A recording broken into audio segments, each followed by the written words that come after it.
kesadaran itu gitu ya. Jadi perlu turut andilnya bukan hanya saya saja gitu ya. Saya bisa menyampaikan ke beberapa orang. Nah, harapannya ini tidak berhenti pada kita saja, tapi bisa disebarluaskan kemanapun karena betul-betul amanah ya gitu. Silahkan kalau misalkan ada yang mau menjelaskan ulang gitu. Jadi saya bisa mengukur seberapa dalam ya materi yang bisa terserap gitu. Boleh dibuka mikrofonnya aja, misalkan ada satu yang menjelaskan terus nanti saut-sautan gitu. Ya. Macam review ya.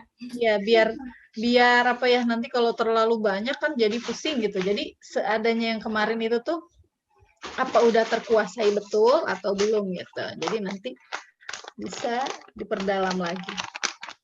Silahkan. Kan ada yang mau review materi yang kemarin. Nanti kita sama-sama pelajari, kita bahas.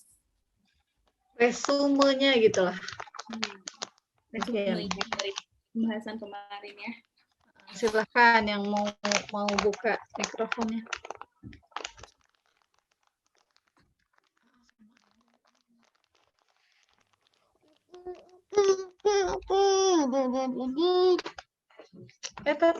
Itu ada Umat. Assalamualaikum. Waalaikumsalam. Mau nyoba tapi jujur takut. Gak apa-apa. Takut salah, Masya Allah. Iya. Ini yang saya ingat saja ya, Ustazah. Boleh. Silahkan. Bismillahirrahmanirrahim. Yang saya ingat itu perhitungan haid itu, atau haid itu minimal terhitung 1 hari 1 malam atau 24 jam. Kemudian kalau haidnya lebih dari 15 hari misalnya, atau maksimal masa haid itu adalah 15 hari 15 malam, kemudian masa suci itu juga 15 hari 15 malam. Kalau seandainya haid itu lebih dari 15 hari 15 malam, maka tidak secara otomatis kita menghitung bahwa haidnya itu 15 hari itu, tetapi dilihat lagi dari kebiasaannya. Kemudian ada juga yang darah kuat dan darah lemah itu. Itu aja yang saya ingat, Ustazah. Ya, boleh. Silakan yang lain.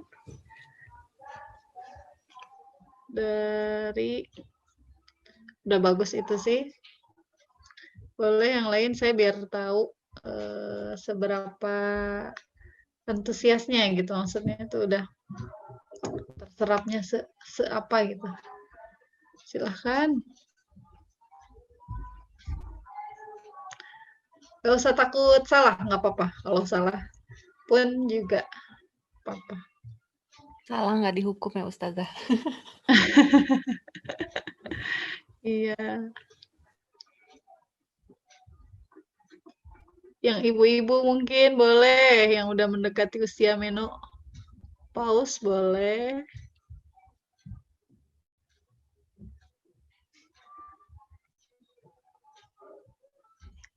Mau langsung ke jenis darah? Boleh saja, mungkin biar terpancing nanti.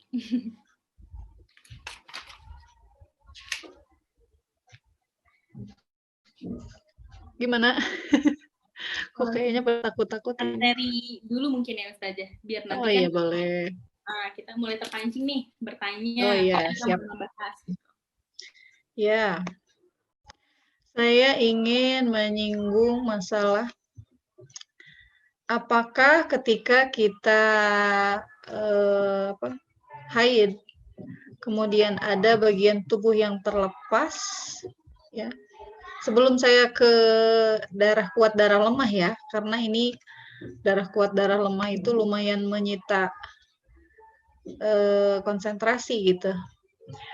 Jadi pertanyaannya, kalau misalkan ketika kita haid atau ketika kita nifas gitu ya, ada anggota tubuh yang terlepas, apa itu gigi, misalkan ya sakit gigi dan ketika haid terus kata dokternya harus dicabut, misalkan gitu. Terus ada bulu mata atau rambut yang rontok atau ketika ada suatu kejadian yang mengharuskan jadi potong rambut padahal kondisinya lagi haid. Nah, itu bagaimana dengan anggota yang terlepas di saat kita haid itu? Coba bisa gimana? Saya udah pernah menjelaskan. Boleh dibuka mikrofonnya?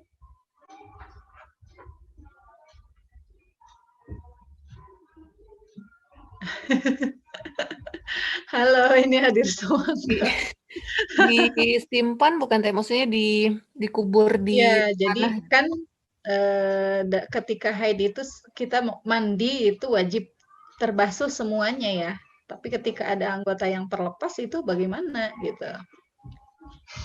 Nggak ikut mandi. Maksudnya anggotanya ya kita mandi seperti biasa, tapi anggota tubuh yang terlepas ya sudah lepas. Maksudnya disimpan. Boleh yang lain silakan. Dan kalau bisa anggota tubuh yang terlepasnya itu dikumpulkan menjadi satu nanti, karena kan anggota tubuh yang terlepas dari kita sebagai wanita itu kan aurat, jadi tidak boleh tercecer di mana-mana. Jadi harus dikumpulkan, dan kalau sudah dikumpulkan kalau bisa dikuburkan, atau kalaupun tidak bisa dikuburkan ya dibuang seaman mungkin. Oke, sekarang saya view screen ya. Nah, ini tentang larangan sendiri itu tidak ada larangan ya. Kalau misalkan ada kita mendengar nggak boleh ketika ketika haid tidak boleh gunting kuku misalkan ya, sampai panjang gitu ya, mana punya anak harus cebokin kan bakteri gitu ya. Terus itu gimana gitu ya, maka sebetulnya dalam syariatnya itu tidak ada larangan memotong kuku atau rambut saat haid.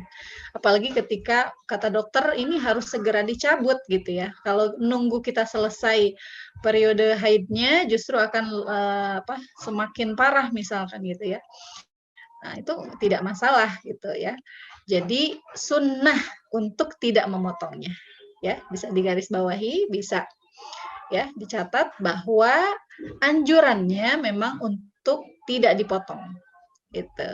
Jadi anjuran ketika kita sedang haid ya, diusahakan tidak ada anggota yang sengaja kita lepas.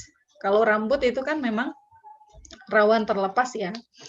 Jadi tidak sengaja memotong rambut ketika haid ya. Jadi larangannya itu bukan menyebabkan kita jadi berdosa gitu ya, tidak, tapi anjurannya sunnah untuk tidak memotong gitu ya. Kenapa kok begitu sangat ini ya, kalau ada paham dari orang tua zaman dulu itu sampai betul-betul dilarangnya itu udah ayo kumpulin nanti dibawa mandi gitu ya. Kan giginya ikut dibawa mandi juga, terus rambutnya itu dibawa mandi juga. Sebetulnya secara syariat ya hukumnya tidak wajib disucikan. Ya. Jadi sebaiknya rambut atau kuku yang dipotong rontok ya, dikumpulkan dan dikubur agar tidak terlihat oleh selain mahram. Nah, kalau gigi itu aurat atau bukan? Ya, gigi itu kan ada di bagian dalam gitu ya, dari mulut kita, maka bukan aurat. Tapi sebaiknya memang dikubur. Kenapa? Karena ada hadis ya yang mengatakan bahwa ketika kita dikubur, anggota-anggota yang belum disucikan itu akan meminta untuk disucikan. Nah, sebetulnya itu tuh ancaman bagi orang yang menunda. Ya, menunda untuk tidak segera bersuci. Ya. Jadi ada hadis yang mengatakan bahwa anggota yang terlepas saat haid akan menuntut untuk minta disucikan. Nah, ini berlaku untuk siapa? Berlaku untuk orang yang menunda-nunda suci dari haid. Jadi misalkan sebetulnya jam subuh tadi udah bersih ya. cuman dia males gitu, misalkan karena dingin, akhirnya nantilah zuhur gitu ya. Jadi alasannya itu tuh karena memang dia malas, bukan karena oh saya biasanya rada sebelah sana lagi ditunggu lagi masih ada kuning misalkan ya, itu beda gitu ya. Karena itu memang nunggu sampai betul-betul bening ya.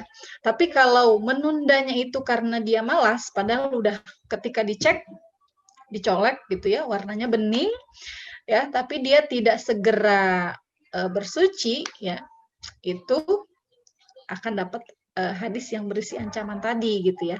Jadi anggota-anggota yang tidak ikut disucikan itu dia minta untuk ikut disucikan. Ya. Tapi bagi yang segera untuk bersuci itu tidak berlaku ya ancaman seperti itu ya. Tetap dianjurkan untuk dikubur gitu. Kalau tidak bisa dikubur gimana?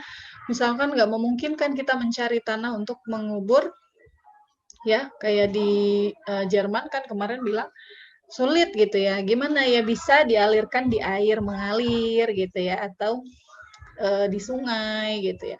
Yang penting masuk nanti kalau di dalam air juga kan ujung-ujungnya masuk ke dalam tanah gitu ya, tenggelam. Nah, sekian dari yang ini bisa dipahami ya.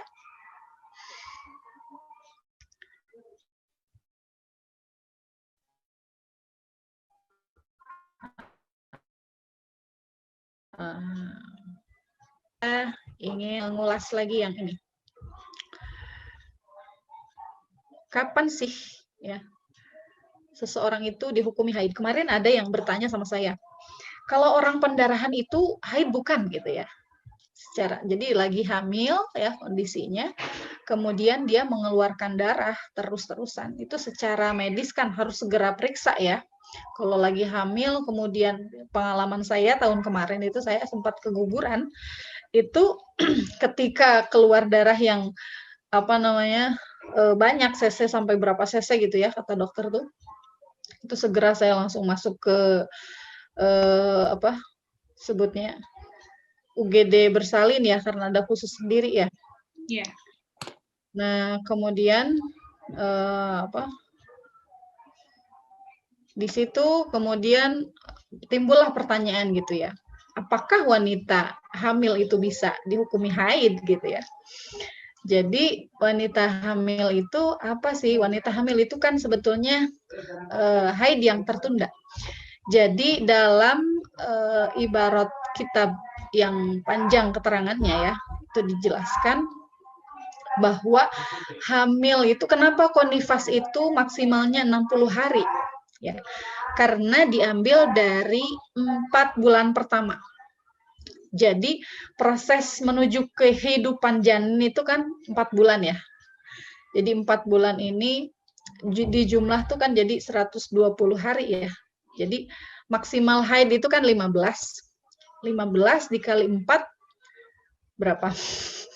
15 dikali 4 60 gitu ya. Maka maksimal haid maksimal nifas itu ya, oleh ulama terdahulu dicetuskan 60 hari. Itu dari mana? Karena dari 4 bulan awal hamil ya, awal kehidupan itu dari bulan pertama, bulan kedua mulai dari mudghah ya, dari alaqah dulu ya, alaqah segumpal darah kemudian berubah jadi gumpalan daging ya, kemudian ada tulangnya, kemudian izoma ya, izoma itu tulang, kemudian ditiupkan ruh itu ketika 4 bulan ya. Walaupun secara medis itu kadang di 3 bulan itu sudah ada detak jantungnya ya, ketika di OSG itu saya kadang suka heran sendiri. Oh jadi 3 bulan itu berarti kan berapa minggu? Sekitar berapa? 18 ya? 28. 16 ya? 16 minggu ya? Berapa? Pokoknya di usia 3 bulan itu, ketika hamil kemarin itu saya udah ada detak jantungnya gitu ya. Jadi akhirnya saya cocokkan dengan pengetahuan agamanya bahwa nafkhur ruh atau ditiupkan ruh itu kan 4 bulan. Jadi Allah meniupkan ruh itu ketika si jantungnya ini nih sudah siap gitu. Janin itu sudah siap gitu. Kan ketika 4 bulan disebutnya usia matang gitu ya. Jadi sudah melewati masa apa sih sebutnya ya, jadi nggak rentan keguguran lagi gitu ya, kalau udah 4 bulan ke atas gitu kan. Ya. Nah, maka haid itu dihukumi, seseorang bisa dihukumi haid itu ketika bagaimana sih? Walaupun dia itu hamil itu bisa dihukumi haid, mungkin haid ya. Maka ini ya, seseorang perempuan bisa dihukumi mengeluarkan darah haid ketika darah keluar yang di waktu yang mungkin haid ya. Jadi kalau bahasa Arabnya itu disebutnya masa imkanul haid ya. Imkanul haid itu adalah mungkin haid. Apa itu mungkin haid? Pertama, jika dia baru pertama kali haid ya, maka syaratnya adalah berusia 9 tahun Hijriah kurang 16 hari kurang sedikit. 16 hari itu kemarin diambil dari apa ya? Ada yang masih ingat? Coba. 16 hari, ya 9 tahunnya ini tidak genap, ya, tapi kurang 16 hari. Nah, 16 ini angkanya diambil dari mana ini? Ada yang mencatat? Silahkan. 15 Angka minimal hari. haid dan maksimal batas suci. Dan minimal batas suci. Ya, jadi minimal haid dan minimal Batas suci. Minimal haid sehari semalam ya, minimal suci 15 hari 15 malam. 15 hari 15 malam. Ketika ditambah di jumlah 1 hari ditambah 15 hari jadi 16 hari gitu ya.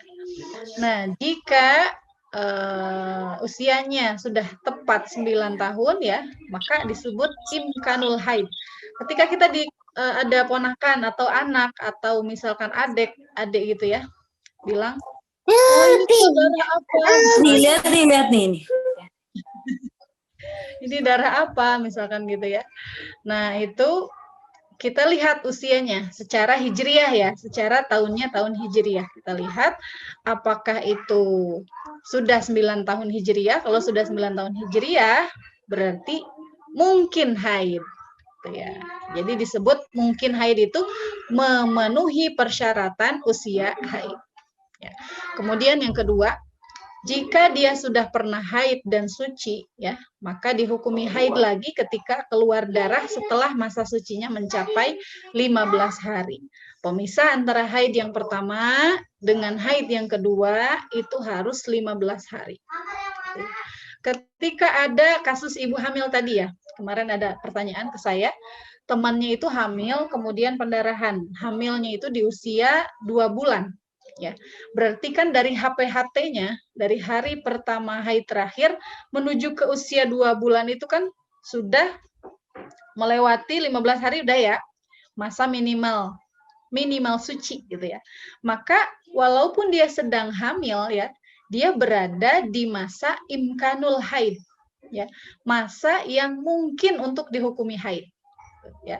Jadi walaupun sedang hamil, ketika ada pendarahan yang darahnya itu sampai 1 hari 1 malam, ya, syarat haid dihukumi haid itu kan yaumun walailatun, 1 hari 1 malam, ya, maka dihukumi haid gitu ya.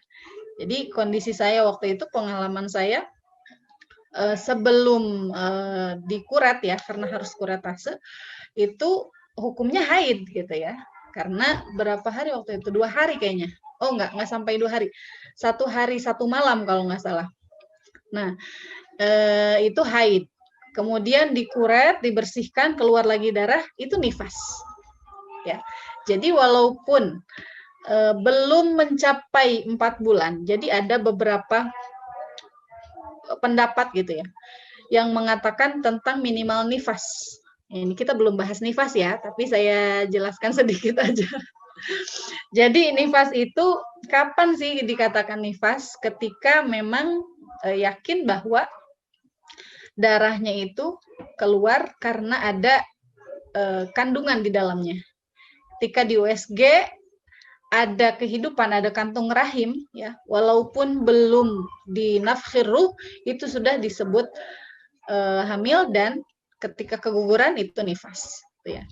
Tapi kaul yang lebih kuat Ini memang ada beberapa pendapat ulama ya yang mengatakan ya ashab baik itu Syafi'iyah, ya Hanafiyah, Hambali, Maliki itu bisa nifas ketika usia kandungannya minimal 4 bulan setelah nafkhir ruh. Jadi kalau belum nafkhir ruh ditiru itu belum nifas.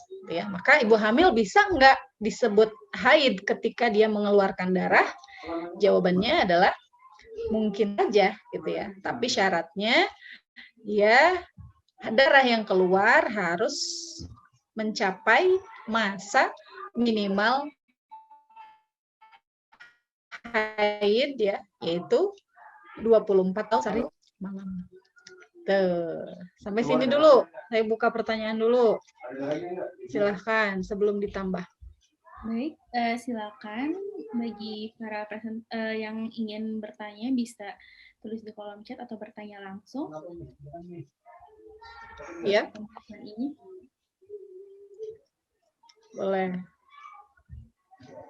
Sekali Ustazah, tadi saya juga sempat berpikir kan orang yang hamil pun bisa mengalami perdarahan, dan perdarahan itu bisa terjadi pada trimester berapa saja, baik di trimester awal, kedua, baik ketiga, akhir pun bisa terjadi. Itu sempat saya bertanyakan dan langsung jawabannya. Iya. Nah, ini juga ya berkaitan tentang ketika mendekati kontraksi. Ya, maksudnya ketika terjadi kontraksi itu kan ada cairan-cairan yang keluar ya. Jadi cairan yang keluar ini pun bisa dihukumi haid. Ya, walaupun cairan menuju lahir itu kan tidak seperti darah pendarahan ya. Darahnya itu darah bening tapi kuning tapi juga ada merahnya gitu ya. Karena itu dari selaput ini ya, apa namanya, lapisan dari dinding rahimnya ya, apa sih? Biasanya tuh kalau udah mau kontraksi itu mungkin air ketubannya Ustazah. Iya, sebelum ketuban. Kalau yang udah iya pelapis bayi gitu ya. Nah, itu bisa dihukumi haid. Tuh ya. Jadi menuju kontraksi ini tetap wajib sholat selama darahnya itu tidak mencapai minimal haid. Tuh ya. Jadi yang saya lakukan ketika kontraksi itu tetap kita sholat ya. Tetap sholat walaupun kita kontraksi mules ya. Caranya sholatnya gimana ya? Seperti yang sudah saya jelaskan di bulan lalu ya. Itu sholatnya adalah dengan hormat waktu ya. Lihormatil waktu, niatnya menghormati waktu sholat ya, baik saat kondisi misalkan pasca operasi ataupun sebelum operasi, kita nggak boleh turun sama sekali dari kasur gitu ya. Itu tetap kita wajib sholat ya. Cara sholatnya adalah dengan lihormatil waktu. Ketika kita sudah kondisi normal ya, maka sholatnya itu diulangi, disempurnakan gitu. Nah, tentang darah yang keluar ketika kontraksi ya, itu jika sampai 24 jam, jadi menuju ke lahiran itu keluar terus darahnya misalkan ya, walaupun hanya sedikit, bukan darah pendarahan kan ya, darahnya biasanya flek gitu ya, tapi di jumlah 1 hari 1 malam, maka dia itu haid gitu ya. Jadi darah yang keluar sebelum proses melahirkan itu bisa dihukumi haid ya, asalkan jumlahnya 24 jam. Hari. Ya, silahkan yang lain yang masih punya. Mungkin ada yang masih kurang dipahami, mungkin ada ragu, bisa ditanyakan langsung. Silahkan. Kalau Ustazah, kalau misalnya darah yang keluar sebelum melahirkan, pada saat kontraksi itu belum 24 jam, tapi kita sudah, maksudnya tidak sholat pada saat itu, berarti nanti ketika sudah suci, kita ganti sholat yang kita tinggalkan itu, karena dia belum 24 jam. Iya. Ketika dijumlah ternyata tidak 24 jam gitu ya? Iya. Jadi feeling awalnya haid, tapi ternyata enggak gitu? Iya, betul. Nah, iya. Jadi kalau memang awalnya sepertinya haid nih, karena terus durasinya cepat gitu ya, keluar darahnya terus-terusan, tapi ketika dijumlah, ternyata cepat proses lahirannya gitu ya, nggak sampai menunggu 24 jam misalkan. Nah, maka ya harus dikodok sholat-sholat yang ditinggalkannya itu gitu. Tapi antisipasinya saya itu justru ketika lihat darah kontraksi itu bukan langsung tidak sholat, ya, justru saya sholat gitu. Jadi ketika yang udah mau mendekati, wah ini 22 jam, oh ini kayaknya head. Nah itu baru ketika itu baru saya tidak sholat gitu. Jadi ketika yang masih baru 5 jam gitu misalkan ya, ini pagi kemudian siangnya keluar lagi, terus nggak keluar, itu saya tetap sholat gitu ya. Jadi sambil mules sambil saya sholat sambil gitu. Jadi pentingnya kita menjaga sholat karena kita nggak tahu ya kontraksi itu sebanyak apa keluarnya itu karena masing-masing orang beda ya. Iya, Ustazah. Ustazah, tadi kan sholat berarti tetap didahului dengan mandi besar gitu, Ustazah? Oh enggak mandi besar karena belum dihukumi haid. Oh. Iya. Jadi karena belum dihukumi haid ya kondisi kita suci ya. Ketika kita masih kuat untuk wudhu ya berwudhu walaupun dalam kondisi kontraksi gitu ya. Kalau misalkan nggak mungkin untuk wudhu karena terus keluaran ya disebutnya kalau sama dokter, udah keluaran belum gitu. Ya nggak tuh dokternya kayak gitu biasanya. Udah keluaran belum? Nah itu keluaran itu tuh karena keluarnya rutin gitu ya. Jadi saya sholatnya kemarin itu justru hormat waktu gitu ya. Jadi tetap sholat. Penting ini ya, mengingatkan siapapun ketika kita berada di rumah sakit, bukan berarti kewajiban sholat itu gugur gitu. Ya, ini wajib kita ingatkan siapapun. Udah sholat belum? Kan nggak boleh wudhu ya, kamu tetap sholat. Sholatnya caranya dengan hormat waktu, ketika sudah sehat, kita sempurnakan, kita ulangi sholatnya. Tuh. Ya, mau tambah materinya cukup ini? Ada pertanyaan lagi?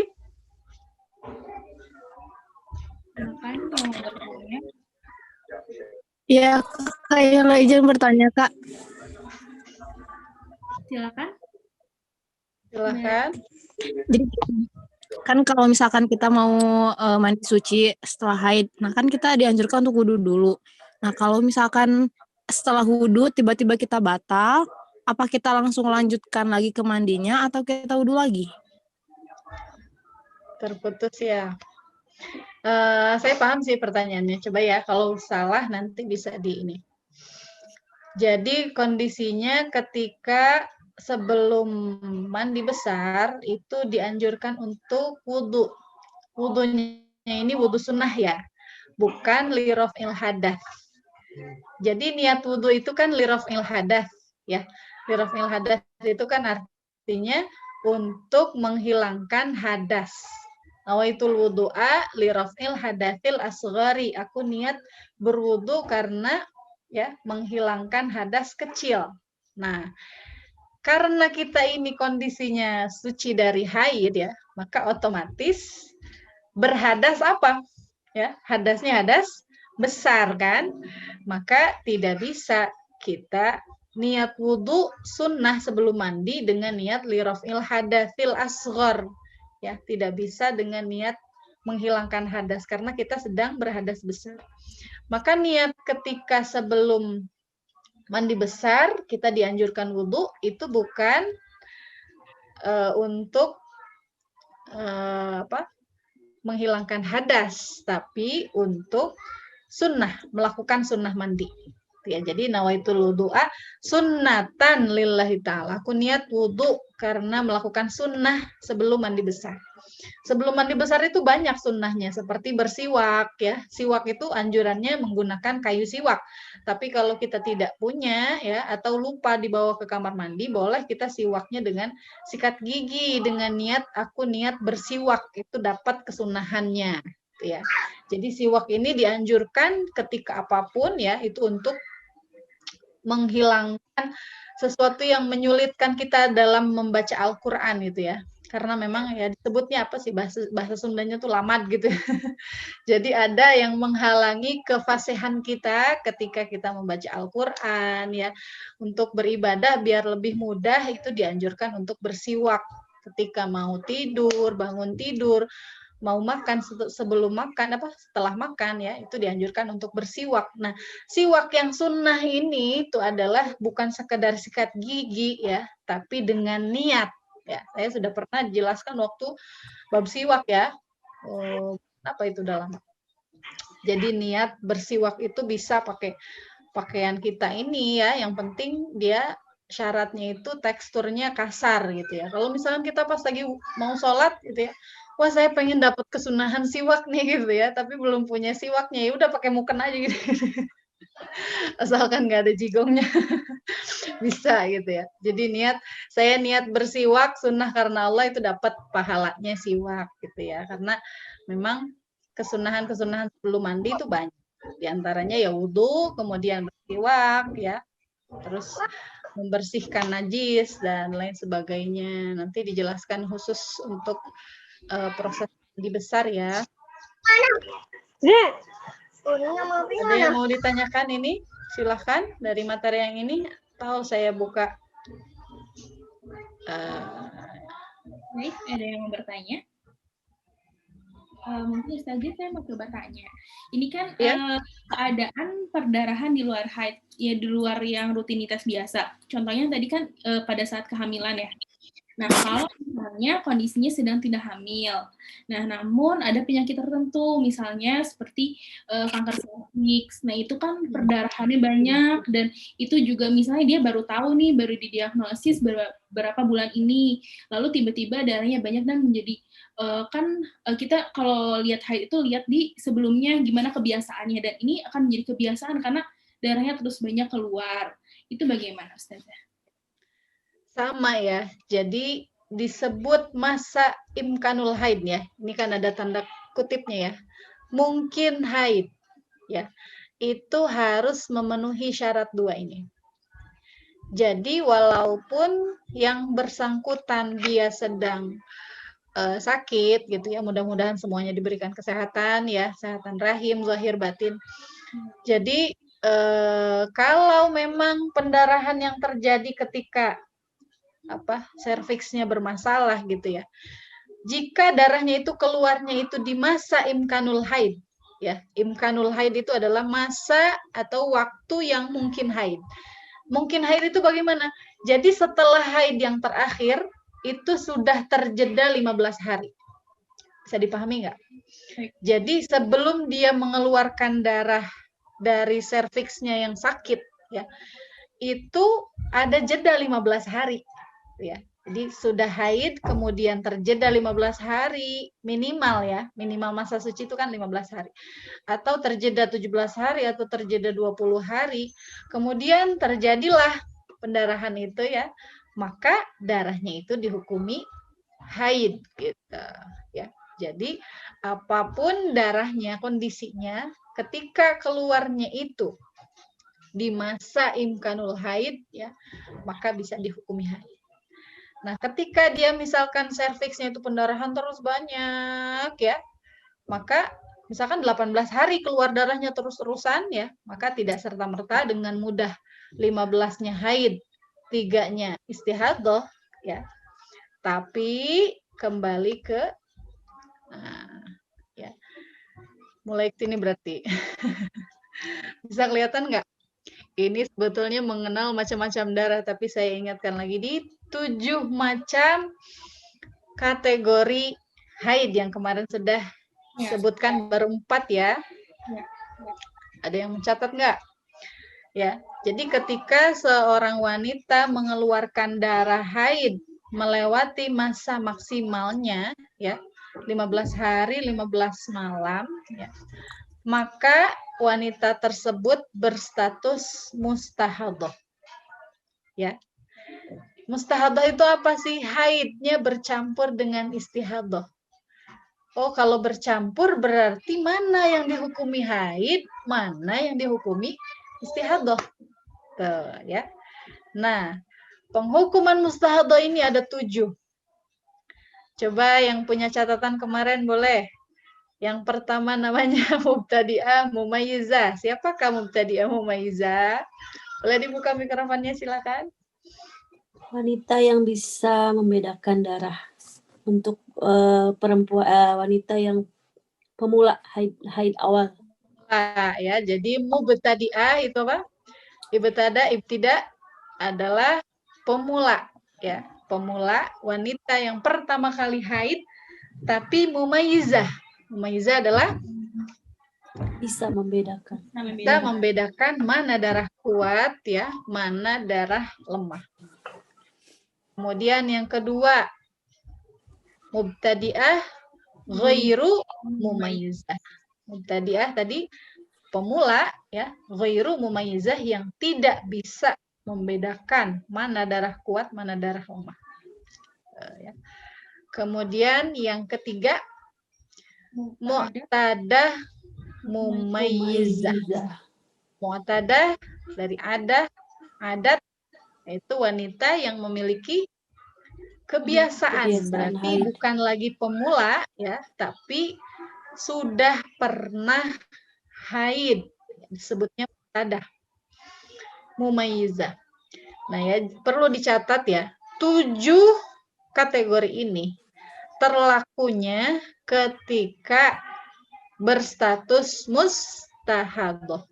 Kalau haidnya lewat dari 15 hari 15 malam. Kalau tidak lewat, ya berarti bukan tidak masuk dalam hukum ini, gitu ya. Yang keempat, mu'tadah ghairu mumayyizah. Ya. Ghairu mumayyizah berarti dia sudah punya kebiasaan haid tapi tidak bisa membedakan mana darah lemah, mana darah kuat. Kemudian yang kelima adalah mutahayyirah mutlaqah. Nah, mutlaqah ini ya. Bisa. Nah, oh ini masih. Jadi yang mutahayyirah ini kondisi ketika seorang wanita dalam keadaan bingung. Ya. Mutahayyirah itu artinya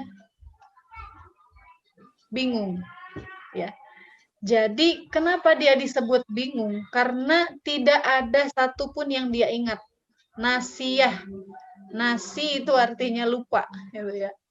Ada orang yang tirakat itu apa? Riyadhah, menghindari makan nasi karena dia takut pelupa. Karena arti dari nasi itu adalah orang yang lupa gitu.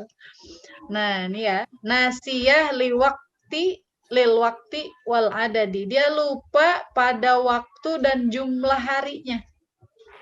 Ya. Jadi mutahayyirah bingung. Kenapa dia bingung? Karena lupa waktunya, jam berapa dia tidak punya catatan, kemudian berapa harinya juga tidak ada catatan. Ini sangat banyak terjadi, bukan tidak mungkin, ya. Jadi dulu waktu saya belajar ini, saya sampai heran, emang ada ya orang mutahayyirah gitu ya.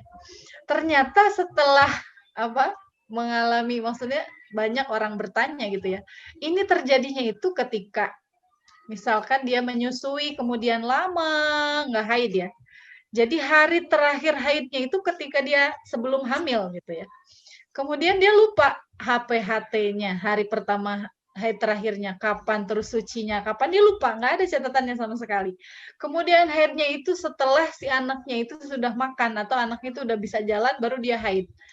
Ternyata itu tuh banyak gitu ya, kasus seperti itu gitu ya.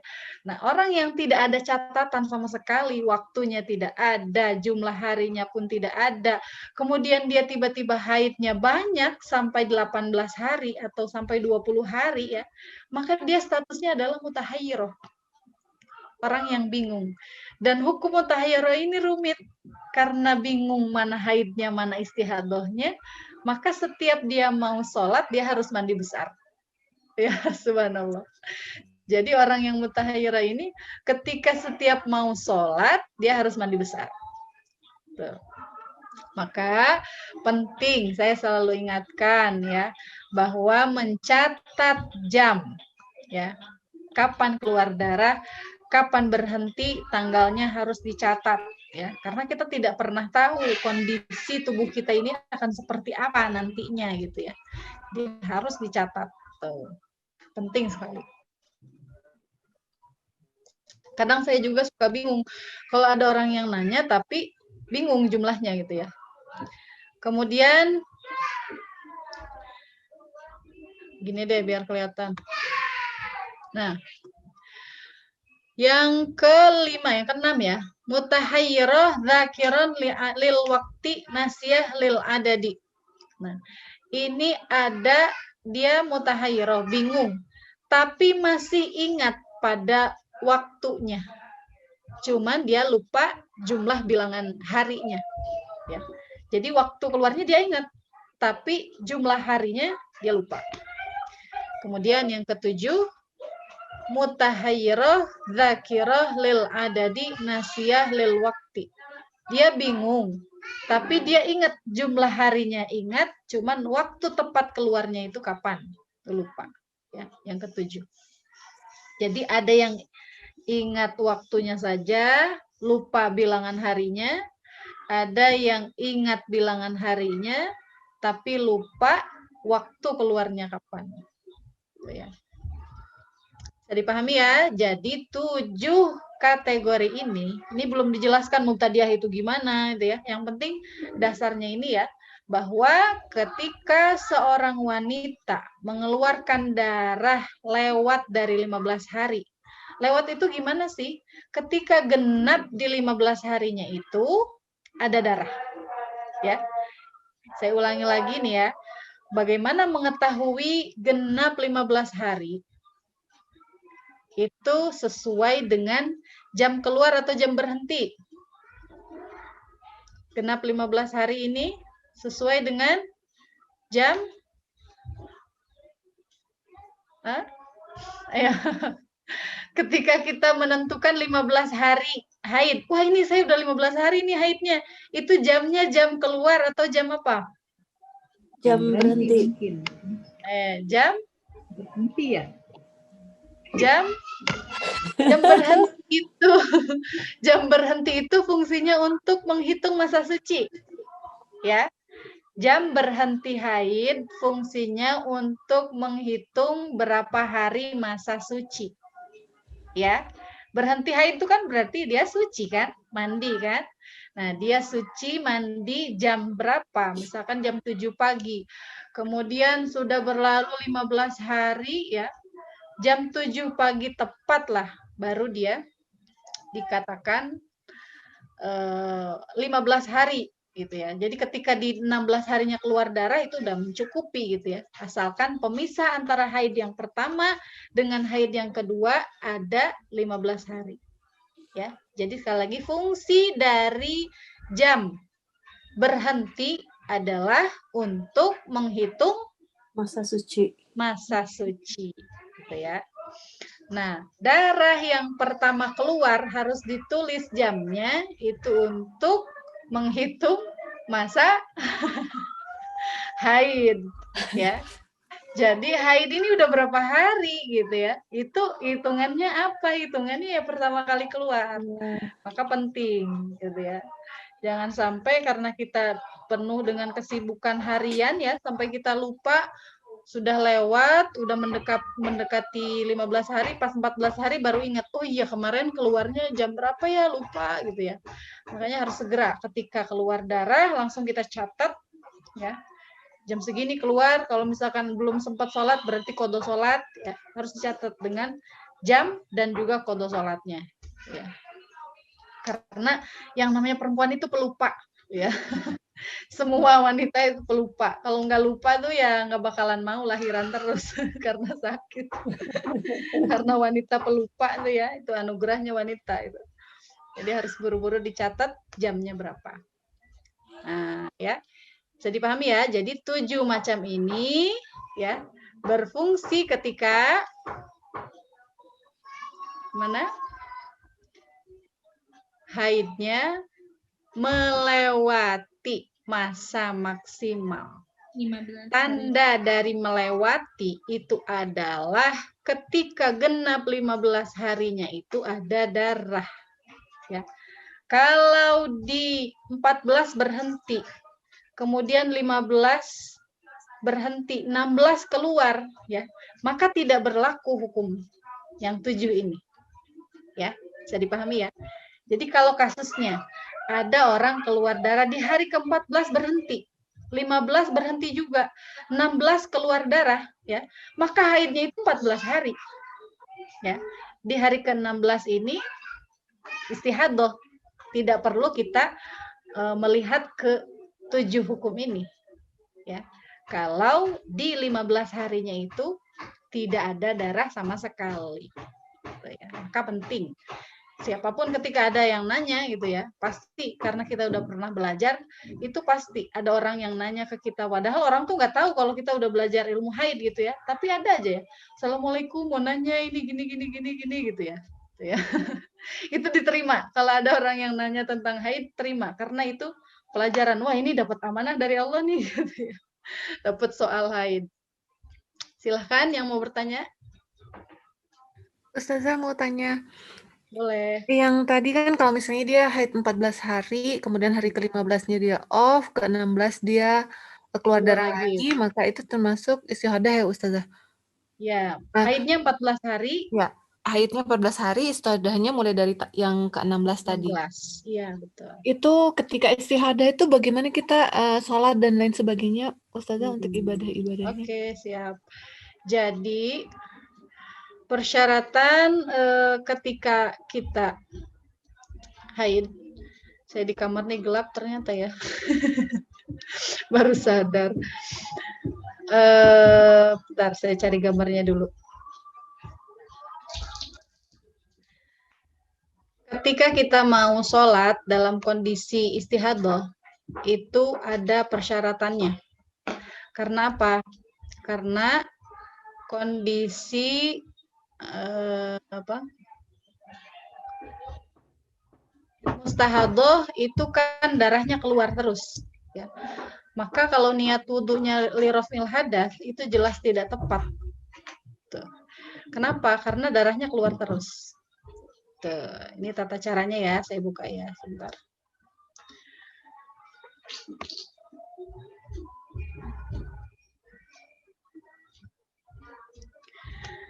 Yang harus dilakukan mustahadah sebelum berwudu, ya. Jadi ini dilakukan ketika darahnya terus-menerus, ya. Jadi ada mustahadah, dia keluar darah tapi hanya flek aja. Misalkan di hari ke-14 itu berhenti ya, kemudian 15 berhenti, 16 keluar tapi hanya flek-flek aja, ya. Itu cukup dibersihkan, istinja seperti biasa, kemudian wudu seperti biasa. Tidak niat ini, karena ini kan ada niat yang khusus gitu ya. Jadi niat ini berlaku apabila darahnya itu tidak ada jeda sama sekali, keluar terus gitu ya. Ini tidak hanya untuk tata cara ini tidak hanya untuk yang haid saja, tapi juga ketika keputihan terus gitu ya, atau beser gitu ya, atau apalah yang menyebabkan dia tuh nggak tahan gitu loh, cepat batal wudunya gitu ya. Jadi saya ulangi ya, ketika istihadahnya itu hanya flek, ya, misalkan di hari ke-16-nya itu hanya flek aja dan ada jeda, ya kesempatan untuk kita melakukan sholat mulai dari wudu, kemudian setelah wudu itu nggak keluar gitu ya. Selesai sholat 10 menit selesai sholat baru keluar. Nah, ini berarti dia tidak disebut daimul hadas. Ya. Jadi istilahnya itu daimul hadas. Daimul hadas itu apa? Orang yang selalu berhadas. Ya. Karena tidak ada jeda sama sekali, ya, kesempatan yang bisa dia gunakan untuk melakukan sholat, ya, disebutnya daimul hadas. Daimul hadas itu niatnya seperti ini wudunya. Niat wudu yang biasanya kan gimana? Nawaitul wudu'a li raf'il hadatsil asghari, ya, fardhu lillahi ta'ala. Kalau niat wudu yang biasa ya, nawaitul wudu'a, aku niat berwudu li raf'il hadasi, untuk menghilangkan hadas asghari, ya, yang kecil, fardu karena Allah. Nah, ketika kondisi dia itu tidak ada jeda sama sekali, terus keluar, maka kan dia itu selalu berhadas. Ya, statusnya adalah daimul hadas. Maka tidak bisa wudunya dengan niat liraf'il hadas, tidak bisa. Tapi harus dengan niat ini, listibahatis sholah. Artinya apa listibahatis sholah? Boleh ditulis ya, ini belum ada harokatnya. Nawaitul wudu'a listibahatis sholati fardhalillahi ta'ala. Aku niat berwudu agar diperbolehkan melakukan sholat. Ya, lamnya ini nih artinya agar, istibaha artinya diperbolehkan, as-sholah melakukan sholat. Aku niat berwudu agar diperbolehkan melakukan sholat fardu karena Allah Ta'ala. Ini niat bagi orang daimul hadas. Tidak hanya keluar darah saja, baik itu keputihan terus ya, tidak ada jedanya, dicebokin, ada lagi cebok, ada lagi ya. Maka gimana? Pertama, bersihkan farji, maksudnya farji ya kelamin wanita, dari najis baik darah atau cairan yang keluar. Ya. Dibersihkan ya, hentikan darah karena terus-terusan keluar ya, maka terus walaupun pakai gayung yang banyak pun terus keluar kan, maka menghentikan darahnya itu dengan cara apa? Ini kelihatan nggak sih? Dengan kelihatan ya? Dengan cara menyumbat farji dengan semacam kapuk atau mengikat dengan kain bermodel seperti celana pesumo. Kenapa seperti ini kan kalimatnya ya? Ini saya ceritakan alurnya. Jadi ini tuh sempat jadi perdebatan dalam satu grup yang isinya saya sering bilang ya. Di situ ada kiai-kiai yang memang beliau khusus untuk mempelajari tentang haid gitu ya. Sangat khusus mempelajari tentang haid, pegiat haid gitu ya. Walaupun laki-laki gitu ya. Kemudian dokter-dokter pun ada di situ. Sampai waktu pembahasan ini nih share semua jenis pembalut tuh ya. Ada yang jenis tampon, terus ada jenis yang pembalut yang itu tuh bentuknya tuh ada talinya itu ya. Kalau di browsing paling ada. Jadi dia seperti kapas, bentuknya gini, tapi ada talinya gitu ke bawahnya. Jadi jenis pembalut banyak sekali gitu ya. Nah, akhirnya dicocokkan semua pembalut yang ada ini dengan takbir ya, dengan kajian hasil dari para ulama terdahulu ya. Jadi yang disebutkan dalam kitab-kitab salaf, ulama-ulama terdahulu ya, Imam Syafi'i dan murid-muridnya yang dalam ilmunya ya, itu syarat menyumbat ini hanya bisa dengan kapuk atau diikat dengan kain yang betul-betul rapat gitu ya. Jadi kalau misalkan kita sholat tapi menggunakan pembalut ya, kan fungsinya ini bahasanya bukan menampung darah ya, tapi apa? Menghentikan darah ya. Maka harus menggunakan pembalut yang betul-betul menghentikan darah gitu ya. Sedangkan pembalut yang ada di Indonesia yang biasa digunakan oleh orang Indonesia itu bukan menghentikan darah, tapi menampung kan, menampung darah gitu ya. Maka diberilah kalimat ini, mengikat dengan kain bermodel seperti celana pesumo. Akhirnya apa? Menyimpulkan kesimpulan bahwa tidak cukup jika hanya disumbat kemudian hanya dengan kapas gitu ya. Disumbat dengan kapas masih keluar. Gimana? Boleh pakai pembalut tapi harus menggunakan celana yang betul-betul plok gitu. Ya. Kan ada celana itu beda-beda ya. Ada yang dari katun ya, ada yang karet, celana dalam tuh ya. Maka yang bisa digunakan untuk menghentikan darah itu celana dalam yang karet, yang betul-betul langsung plek gitu. Bisa dipahami nggak? Yang ketat banget gitu ya Teh. Iya gitu. Karena ini syaratnya, kategorinya itu harus yang bisa menghentikan darah. Dengan menggunakan itu, maka darah itu jadi meminimalisir darah yang keluar. Karena syarat sholat itu kan kita tidak boleh membawa najis. Ya. Jadi syarat sah sholat adalah tidak boleh hamlun najasah, tidak boleh membawa najis. Maka bagi wanita yang mustahadoh, yang keluar darah terus-menerus, itu harus disumbat. Disumbatnya itu bukan hanya, maaf ya, bukan hanya ditempel gini saja, tapi harus masuk tek, ya. Jadi betul tersumbat. Nah, untuk wanita yang masih belum menikah, ya, bahasa Arabnya itu masih utuh bikarohnya. Bikaroh itu apa? Masih perawan. Itu boleh tidak menyumpal seperti ini karena akan merusak bikarohnya, ya, merusak selaput, apa disebutnya? Selaput darah. Selaput darah, ya. Selaput darahnya itu akan terusak, maka boleh hanya menggunakan pembalut yang rapat tadi itu, gitu, ya. Kemudian jika darah masih keluar juga, jadi sudah disumpal, sudah disumbat dengan kapas, terus sudah didobel dengan pembalut, misalkan masih keluar juga, ya, naudzubillah min dzalik, tapi kalau ada yang terjadi seperti ini, maka hukumnya dimaafkan karena darurat. Yang penting ada usaha dulu. Pertama, disumbat dengan kapas atau kapuk, kemudian bisa diikat ini atau, ya, bahasanya, ya, bukan dan, ya. Jadi dua pilihan. Gitu. Kemudian jika berpuasa atau kesakitan, maka cukup menggunakan cara kedua. Cara kedua berarti apa? Ini, mengikat dengan kain bermodel seperti celana. Bisa dipahami, ya? Jadi kalau puasa, ada mustahadoh tapi dia berpuasa, justru nggak boleh, disumpel itu nggak boleh karena bisa membatalkan.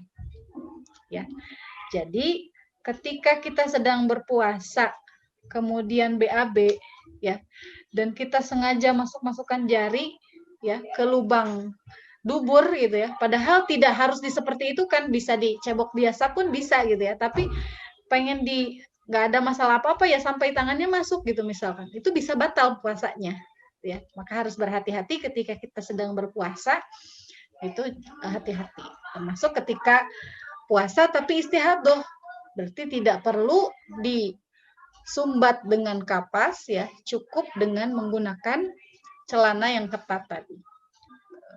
Niatnya ini, ya, bisa dibaca bareng-bareng, ya, nawaitul wudu'a listibahatis sholati fardhol lillahi ta'ala. Aku niat berwudu agar diperbolehkan melakukan sholat fardu karena Allah. Sampai sini ada yang tanyakan? Silahkan.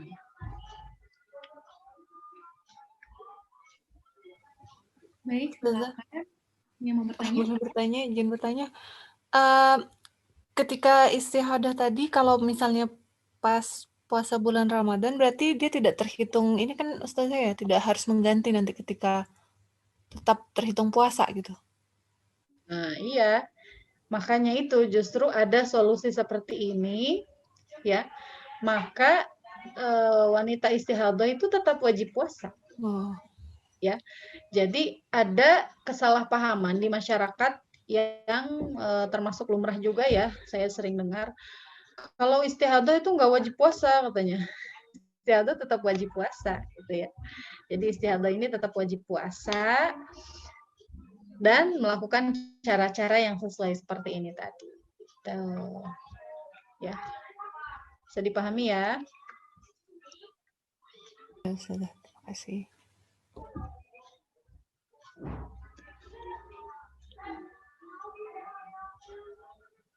Mungkin untuk yang lain. Ya, silakan kalau ada yang mau bertanya.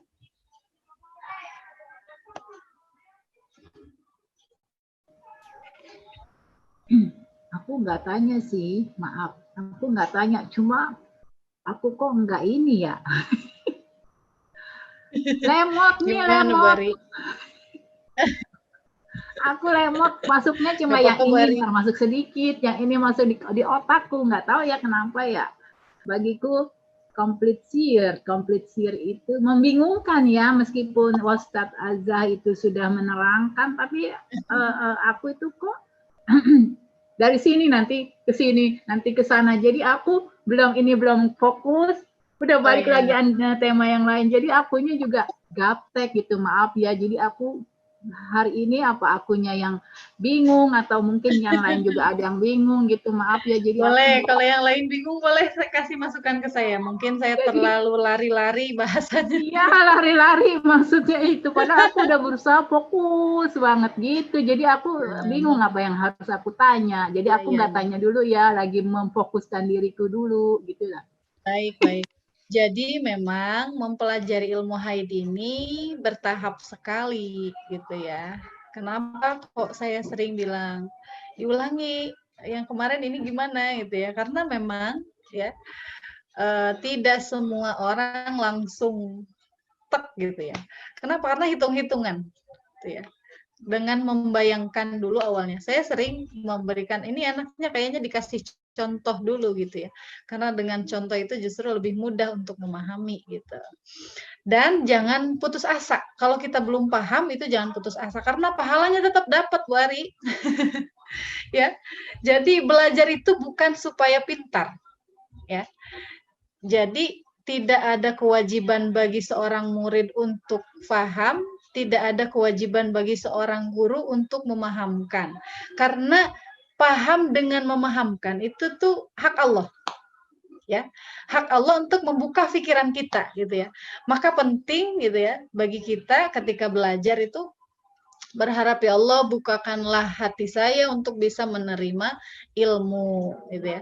Bukakanlah pikiran saya agar bisa menerima ilmu. Gitu ya. Sering saya sampaikan ke teman-teman santri juga ya, ada yang dia rajin sekolah setiap hari tapi ketika ulangan pasti nilainya kurang daripada teman-temannya yang lain yang jarang, maksudnya ada izin sekolah gitu ya. Yaitu karena kita belajar itu bukan supaya pintar, tapi supaya Allah ridho. Ya, ingat di garis bawahi bahwa kita belajar ini tuh menggugurkan kewajiban Allah memerintahkan kita untuk belajar. Ya, bukan untuk gengsi-gengsian. Ini saya ini belajar nih, kalian yang nggak belajar berarti masuk neraka. Misalkan ya, jangan sampai kita merasa lebih baik daripada orang-orang yang tidak belajar gitu. Jadi saya ingin tekankan bahwa kita belajar ini mencari ridho Allah. Bisa paham, disyukuri, belum paham kita minta sama Allah. Ya. Insya Allah akan saya terus ulangi. Ya. Gimana? Kalau yang punya unek-unek yang lain silahkan disampaikan, biar jadi masukan buat saya. Kan maksudku, maksud saya ini. Pertama, istilah-istilah dalam bahasa Arab ya, seperti tadi ini yang 7 jenis darah. Aku keteteran nulisnya, yang baru 3 itu udah yang lain. Keteteran. Pertama misalnya dijelaskan dalam bahasa Arabnya itu dan iyalahnya yaitu pang-peng-peng-peng. Aku belum berhenti, belum selesai, udah baru lagi. Waduh. Ya. Tapi kalau ada cepetan ya, Bari. Iya, tapi kalau ada rekamannya, aku suka nanti aku ulang lagi di rekamannya ya, Insya Ustaz Allah, ya. Bari. Ya. Pasti itu aja. Karena yang 7 ini memang masih sekilas sih, baru perkenalan, ya. Belum dijelaskan kan, ini mubtadiah seperti apa, ya. Mu'tadah seperti apa, ini baru perkenalan istilah saja. Gitu. Baik, silahkan yang lain. Kasih.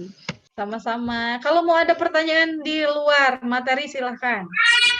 Boleh bertanya nggak? Boleh. Silahkan. Ini gini, misalnya ada seorang istri habis berhubungan gitu ya, tapi belum sempat mandi wajib gitu, dan ternyata pas mau mandi wajib itu malah udah keluar darah. Nah itu hukumnya itu darahnya darah haid atau apa ya?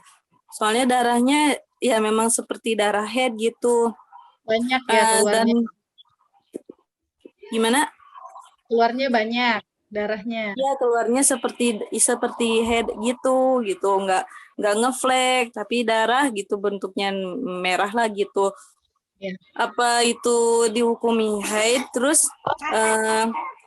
gimana itu kan belum mandi wajib. Terima kasih. Kemarin juga ada ya dari satu forum haid ya, yang ada pertanyaan seperti itu juga. Jadi ini memang banyak kejadiannya seperti itu. Belum sempat untuk mandi suci, tapi keburu haid, gitu ya. Jadi dilihat dulu, ini darahnya kalau memang sifatnya itu seperti darah haid gitu ya. Kita kan bisa membedakan ya. Ini darah karena luka ketika berhubungan gitu ya. Kan bisa mungkin terjadi ya, ketika berhubungan kemudian luka, kemudian darah. Ada darah yang sedikit ya. Kalau luka biasanya sedikit ya. Ini sama dokternya yang jelasin nanti. Iya, jadi luka karena berhubungan ya, bisa ya. Tapi ketika darahnya itu banyak gitu ya, dan memang sifatnya seperti darah haid dan memang di masa haid ya, maka dihukumi haid. Itu. Apalagi memang terusnya haid, wah gimana ini belum mandi? Berarti mandinya nanti setelah suci dari haid. Niatnya apa? Niatnya ya lirafil hadatsil akbar. Ya. Nawaitul ghusla, aku niat mandi besar, lirafil hadatsil akbar, untuk menghilangkan hadas besar. Ini udah mencakup semua.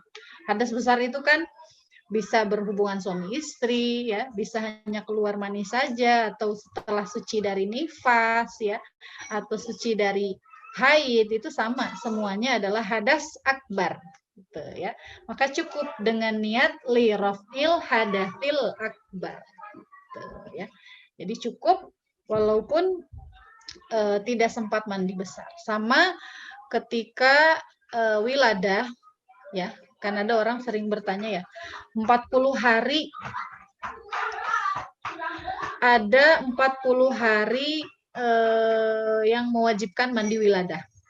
Kayak dari, apa tuh, maparaji ya disebutnya. Apa sih maparaji itu? Yang biasa ngurut gitu ya, bayi, dukun beranak gitu ya. Itu kalau belum suci dari nifas, belum wajib mandi besar. Ya, jadi kalau setelah misalkan ada 40 hari yang mewajibkan kita mandi wiladah, belum wajib mandi wiladah. Wiladah itu kan artinya mandi karena melahirkan, ya.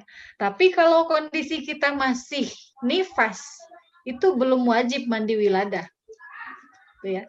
Bisa dipahami ya. Jadi mandi wiladah karena melahirkan itu nanti digabung dengan mandi suci dari nifas. Tuh, bisa dipahami ya. Jadi wiladah ini kan melahirkan, ya, wajib mandi karena melahirkan. Tapi nanti ditunda karena dia sedang nifas. Melahirkan kan keluar darah nifas, ya. Maka mandinya nanti, ya, ketika sudah selesai nifas, mandi besar dari nifas dan juga mandi karena wiladah melahirkan. Niatnya gimana? Niatnya sama seperti tadi, ya. Li raf'il hadatsil akbar. Aku niat mandi karena untuk membersihkan diri dari hadas besar. Itu mencakup semuanya. Ya, hadas besar yang wiladah iya, ya, melahirkan iya, juga nifas juga iya. Atau tadi ya, membersihkan diri, mandi dari setelah berhubungan digabung dengan mandi suci dari haid. Bisa dipahami ya?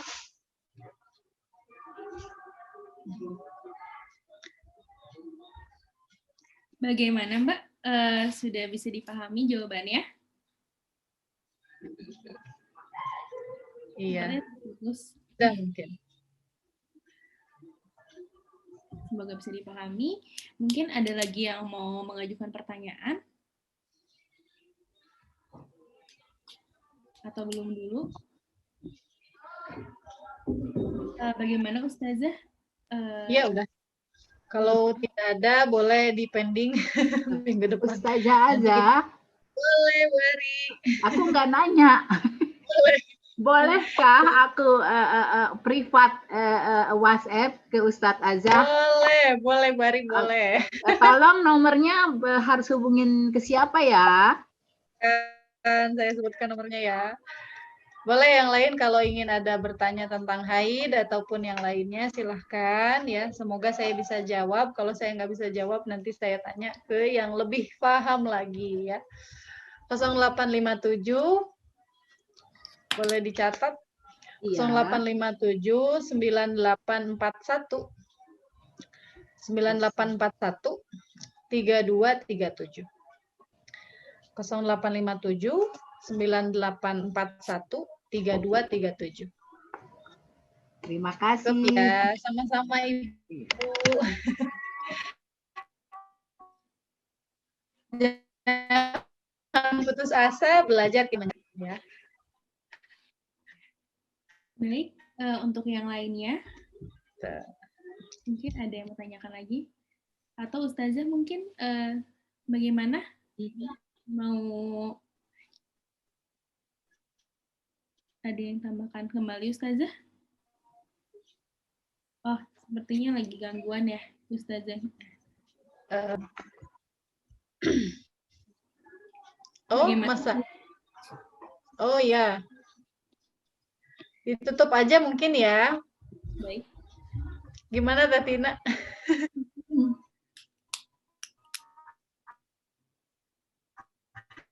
Tatina masih di mute. Tutup kan?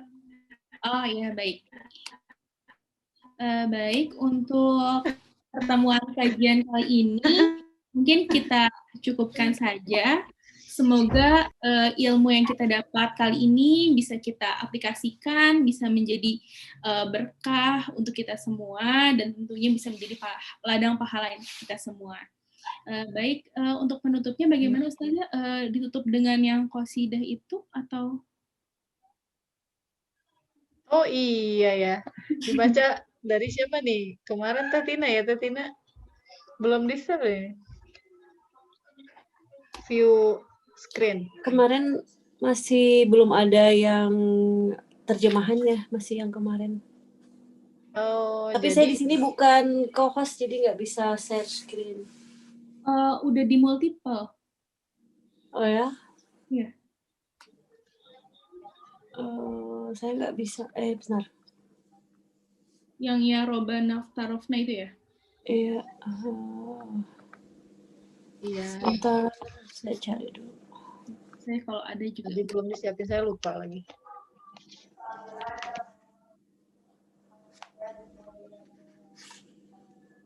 Nah ini. Ada Teh? Ada, udah kelihatan belum? Sudah. Iya, sebentar. Ayo, bismillahirrahmanirrahim. Fatihah dulu ya. Fatihah. Al-Fatihah. A'udzu billahi minasyaitonir rajim. Bismillahirrahmanirrahim. Alhamdulillahirabbil alamin. Ar-Rahmanir Rahim. Maliki yaumiddin. Iyyaka na'budu wa iyyaka nasta'in. Ihdinas siratal mustaqim.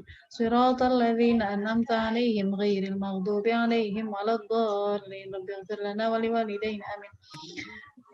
Ya Rabbana اعترفنا بأننا اقترفنا وأننا أسرفنا على لظى أسرفنا فتب علينا التوبة تغسل لكل حوبة واستر لنا العورات وآمن الروعات واغفر لوالدنا ربي ومولودنا والآل والإخوان والسائر الخلان وكل ذي محبة أو جيرة أو صحبة والمسلمين أجمع آمين ربي اسمع فضلا وجودا منا لا باكتساب منا بالمصطفى الرسول نحظى بكل سؤل صلى وسلم ربي عليه عد الحب وآله والصحب عدد طش الصحب والحمد لله في البدء والتناهي walhamdulillahirabbil alamin. Semoga apa yang kita pelajari hari ini mendapat keridhaan Allah ya, dicatat sebagai kebaikan. Allah ridha, Rasulullah bangga ya. menjadikan kita semakin bertakwa kepada Allah, ya. Dengan itu kita bisa mendidik anak-anak kita dengan sesuai tuntunan Rasulullah, sesuai dengan apa yang Allah inginkan, ya, mencetak generasi yang diridhoi oleh Allah Subhanahu wa taala. Kurang dan lebihnya mohon maaf dari saya. Billahi taufik wal hidayah wa ridha wal inayah. Wassalamualaikum warahmatullahi wabarakatuh. Waalaikumsalam warahmatullahi wabarakatuh. Terima kasih Ustazah. Terima kasih Sama-sama. Mohon maaf telat tadi ya awal masuknya. Iya. Ini banyak yang udzur hari ini. Terima kasih Ustaz kasih. Haja. Sama-sama. Mbak Nida, Bu Ari, semuanya. Pamit ya. Assalamualaikum. Waalaikumsalam. Warahmatullahi izin pamit. Waalaikumsalam warahmatullahi wabarakatuh. Terima kasih. Terima kasih semuanya. Assalamualaikum. Terima kasih Mbak Saniti. Saya pamit ya. Assalamualaikum. Terima kasih Mbak Saniti.